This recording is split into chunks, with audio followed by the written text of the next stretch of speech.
Hey guys, welcome back to the channel the alpha banker and my name is Chirag Chopra. So guys, हमारा आज का session एक बहुत important session है इन सारे बच्चों के लिए जिनका इस बार एसबीआई पीओ का प्रीलिम्स एग्जामिनेशन आने वाला है या IBPS PO prelims examination of re examination आने वाला है। भाई, अपनी आज की वीडियो में हम देखने वाले हैं कि इस बार का एग्जामिनेशन कैसा हो सकता है। भाई, इस बार के एग्जामिनेशन को डिकोड करने की कोशिश करेंगे कि किस किस टाइप के क्वेश्चंस आ सकते हैं इस बार एग्जामिनेशन में, और उसी के साथ इन क्वेश्चंस का लेवल क्या रह सकता है इस बार के प्रीलिम्स एग्जामिनेशन में। ये सारी चीजें डिकोड करने की कोशिश करेंगे आज की वीडियो में। गाइस, अभी तक जितने भी प्रीलिम्स एग्जामिनेशन ऑलरेडी हो चुके हैं, फॉर एग्जांपल आईबीपीएस पीओ का normal examination plus IBPS clerk का प्रीलिम्स एग्जामिनेशन और उसी के साथ साथ एसबीआई जे का प्रीलिम्स प्लस मेंस एग्जामिनेशन, भैया सारे एग्जामिनेशंस को स्टडी करने के बाद एक चीज जो बहुत पेक्यूलियर सामने निकल के आई है वो ये कि भाई इस बार आईबीपीएस अपने सारे के सारे एग्जामिनेशंस में एक सेट पैटर्न फॉलो कर रहा है। भाई, मेन जो मोटे मोटे टॉपिक्स हैं उन्हीं को बार बार रिपीट कर रहा है आईबीपीएस, और उसी के साथ कुछ नए पैटर्न के क्वेश्चंस भी लेके आ रहा है हर एग्जामिनेशन में। तो इन सारे एग्जामिनेशंस को स्टडी करके ये कोशिश करेंगे कि भाई ये डिकोड कर सकेंगे इस बार एसबीआई पीओ प्रीलिम्स और IBPS PO prelims of re examination कैसा आ सकता है। So without further ado, let's move forward and let's make your preparation simpler.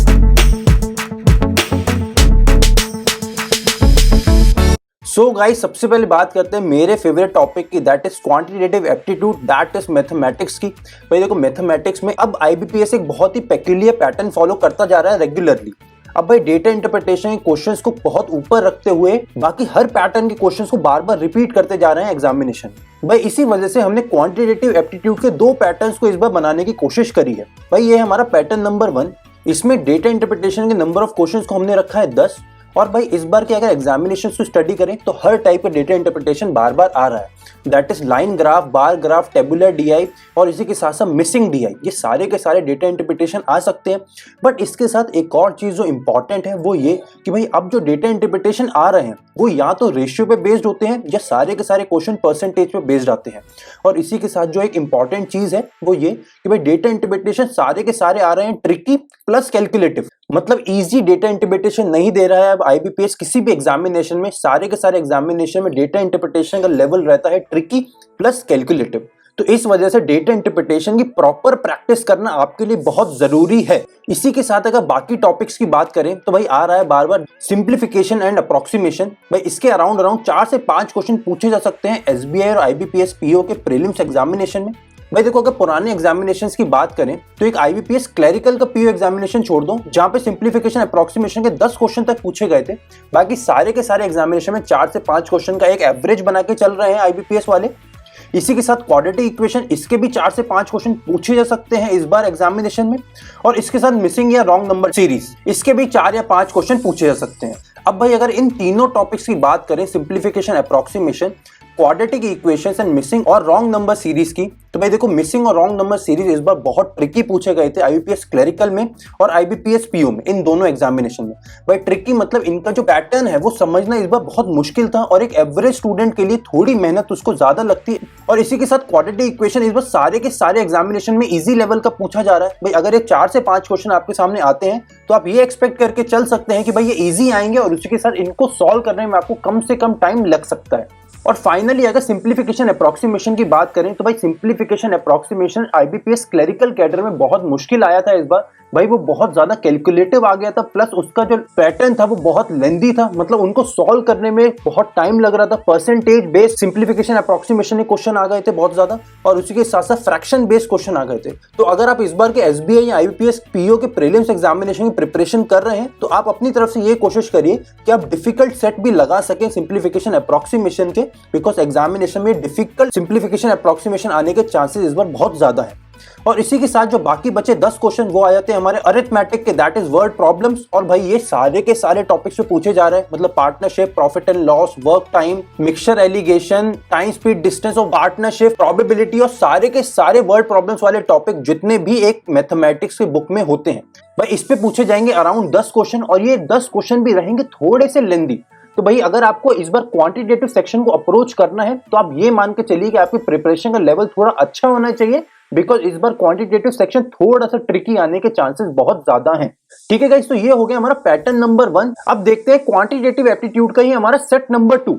अब गाइस ये है हमारा क्वांटिटेटिव सेक्शन का पैटर्न नंबर 2। अब देखो यहाँ पे हमने क्या चेंजेस करे भाई। सबसे पहले तो डेटा इंटरप्रिटेशन में ऐड हो गया हमारा एक केसलेट डीआई, मतलब टोटल डेटा इंटरप्रिटेशन के क्वेश्चन 10 क्वेश्चन से बढ़ के हो गए 15 क्वेश्चन, मतलब 2 सेट की बजाय 3 सेट भी पूछ सकता है इस बार एसबीआई और आईबीपीएस पीओ आपसे। और इसके साथ ही साथ 10 क्वेश्चन आ जाएंगे आपके वर्ड प्रॉब्लम्स के, और ये वर्ड प्रॉब्लम्स भी रहेंगे बिल्कुल सिमिलर हर टॉपिक पे और ट्रिकी, ठीक है। अब ये देखो डेटा इंटरप्रिटेशन में तो आपको बहुत मेहनत करनी ही पड़ेगी, बिकॉज लेंदी और कैलकुलेटिव बार बार आ रहे हैं हर एग्जामिनेशन में डेटा इंटरप्रिटेशन। अब देखो भाई ये 10 और 5 15 और 10 25, मतलब आउट ऑफ 35-25 क्वेश्चंस तो इन 2 टॉपिक से ही हो गए, तो बच्चे बाकी के 10 क्वेश्चन। अब बाकी के 10 क्वेश्चन आएंगे इन 3 टॉपिक से मिक्स होके। अब भाई ये तीनों टॉपिक से क्वेश्चन भी आ सकते हैं, 3-4 क्वेश्चन तीनों टॉपिक्स के आ सकते हैं, या दूसरा पैटर्न ये हो सकता है कि किसी भी 2 टॉपिक्स में 5-5 क्वेश्चन आ जाए। बट इस बार का आपको क्वांटिटेटिव एप्टीट्यूड सेक्शन ये मान के चलना पड़ेगा कि भाई लेंदी और कैलकुलेटिव आ सकता है, बिकॉज बाकी सारे एग्जामिनेशन लेंदी और कैलकुलेटिव रहे थे, ठीक है। अब देखो आगे चलते हुए अगर रीजनिंग सेक्शन की बात करें तो भाई देखो रीजनिंग सेक्शन में सबसे इंपॉर्टेंट चीज हमारी क्या होती है, वो होती है हमारी पजल्स और सिटिंग अरेंजमेंट। भाई पजल्स और सिटिंग अरेंजमेंट हमारे वो हाथी की तरह है कमरे में, जिसको आप रीजनिंग सेक्शन में चाह कर भी स्किप नहीं कर सकते अगर आपको रीजनिंग सेक्शन का सेक्शनल कट ऑफ निकालना है और इस एग्जामिनेशन का ओवरऑल कट ऑफ निकालना है तो। अब भाई रीजनिंग एप्टीट्यूड में भी हमने 2 पैटर्न सेट करे हैं। भाई पहला पैटर्न ये है जिसमें आएंगे हमारे पजल्स, और पजल्स के पूछे जाएंगे 4 सेट, मतलब 20 क्वेश्चन।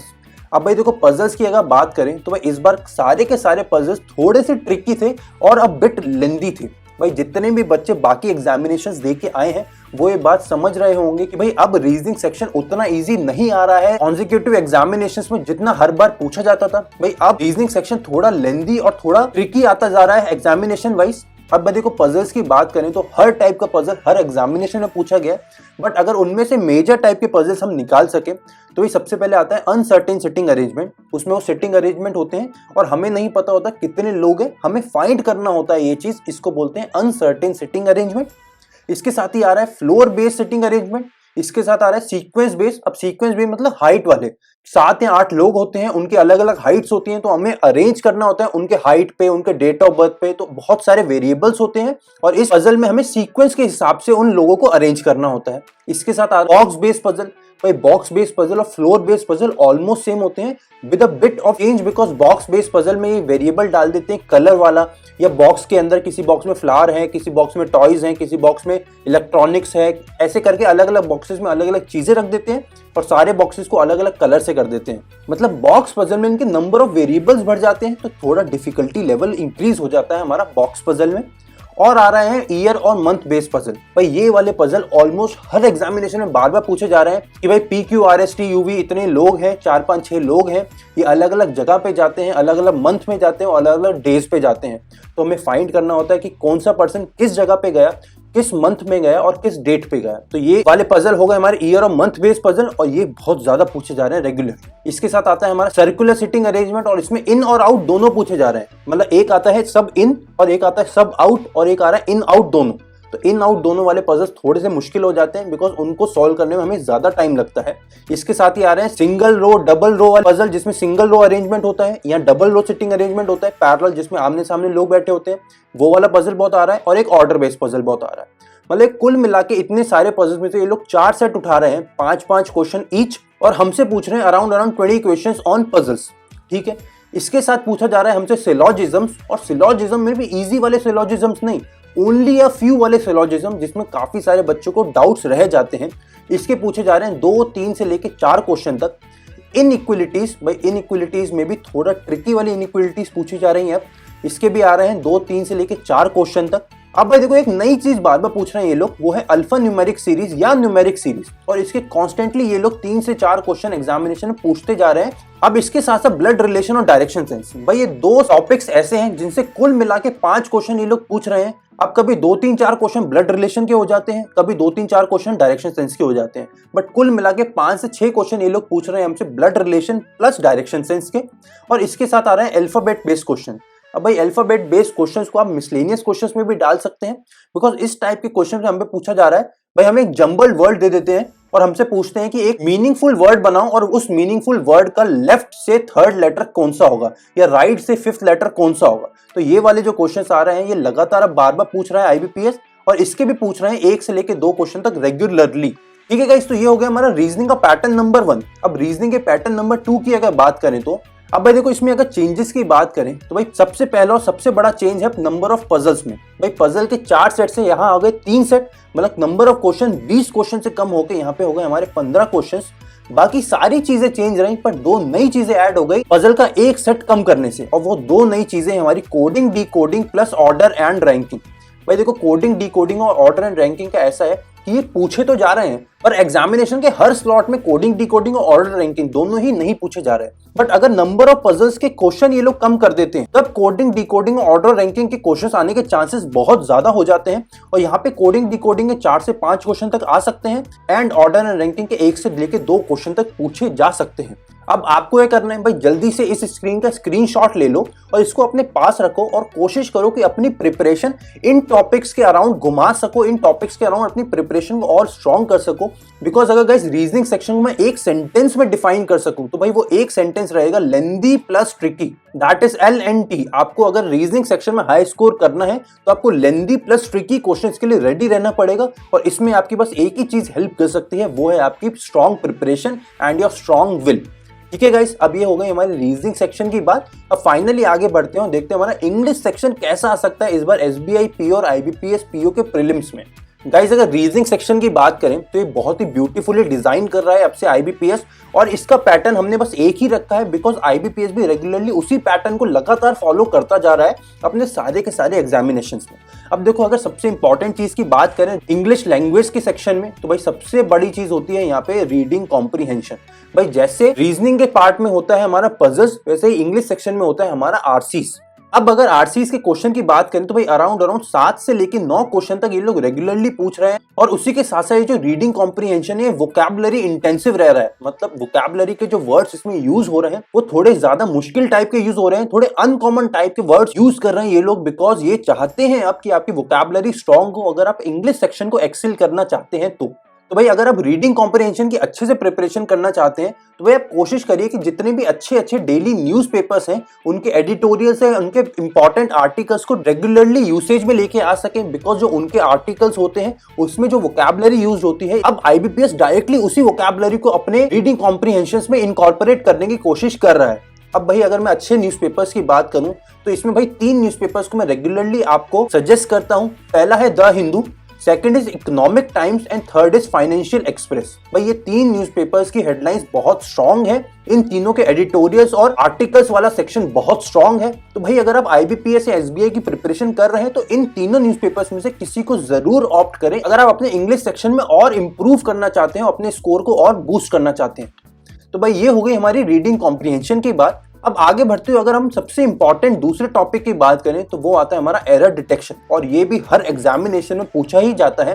भाई एरर डिटेक्शन के आ रहे हैं अराउंड 4 से लेके 5 क्वेश्चन, और ये आ रहे हैं थोड़े इजी लेवल के। भाई इंग्लिश में एरर डिटेक्शन उतना मुश्किल अभी बाकी के 3 एग्जामिनेशन में उतना नहीं है जितना रेगुलरली IBPS पूछता आ रहा है। तो इस बार आप एक्सपेक्ट कर सकते हैं कि IBPS कुछ चेंज कर सकता है, और हो सकता है इस बार एरर डिटेक्शन थोड़े ट्रिकी टाइप के आ जाए।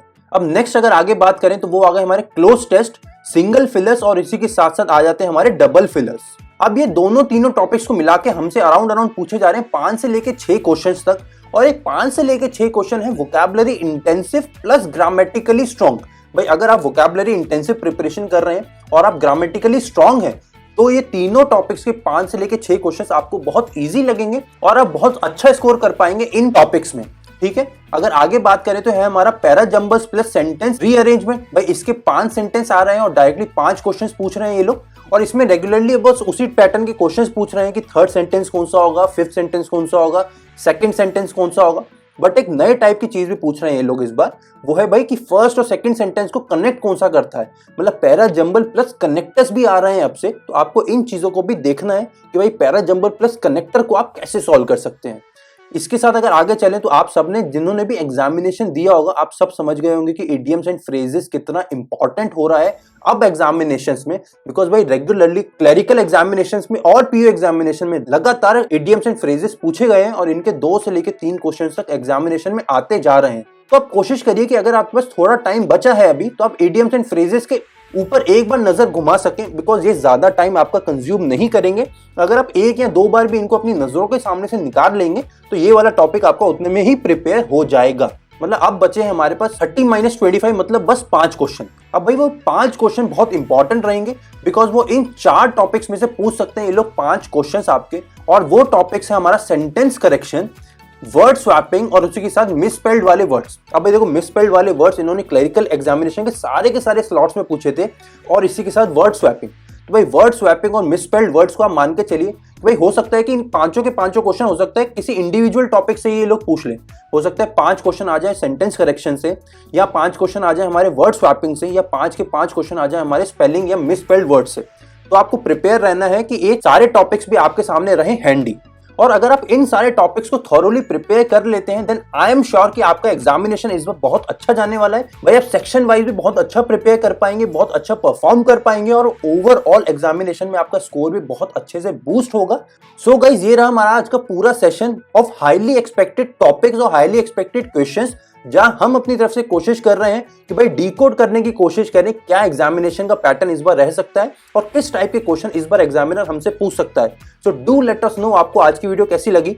अगर पसंद आई then do like and share the video. अगर आप चैनल पे नए हैं then do subscribe to the channel as well and also hit the bell icon, जिससे आपको मिल सकेगा द अल्फा बैंकर का हर वीडियो सबसे पहले। So guys see you around, see you in the next video. Signing off, my name is Chirag Chopra.